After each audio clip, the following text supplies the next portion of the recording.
Class 12 fourth semester HS 2026 সংস্কৃত বিষয়ের যে পরীক্ষাটি আজকে হয়ে গেল, সেই প্রশ্নপত্রটা তোমরা একবার দেখে নাও। দেখো, প্রথমেই কিন্তু তোমাদের 2 নম্বরের প্রশ্নগুলো রয়েছে। যাদের যাদের প্রশ্নের প্রয়োজন রয়েছে তারা কিন্তু স্ক্রিনশট নিয়ে নিতে পারো। এখানে পরবর্তী 2 নম্বরের প্রশ্নগুলো আছে, দেখে নাও তোমরা।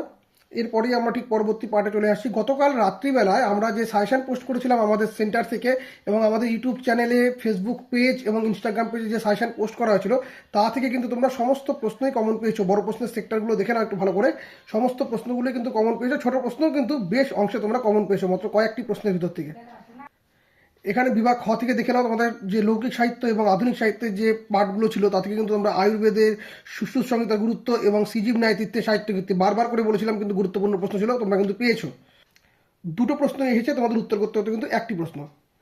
আর এখানে দেখে নাও, স্বর্ণবীজ বপনে কেউ রাজি হননি কেন, হিতং মনোহরি চ দুর্লভং বচ ব্যাখ্যা করো, আত্মেই বনদেবতা সংবাদ, পাঠ্যাংশের নামকরণের সার্থকতা, আত্মেই অগস্ত্য আশ্রমে যাওয়ার কারণ ব্যাখ্যা করো। তো এই প্রশ্নগুলো কিন্তু গতকাল রাত্রিবেলাই বলা হয়েছিল, খুব গুরুত্বপূর্ণ। তো যারা যারা ফলো করেছো তারা আশা করি খুব ভালো পরীক্ষা দিয়ে এসেছো। নেক্সট পরীক্ষার জন্য তোমরা preparation now. Best of luck next পরীক্ষার জন্য সকলকে।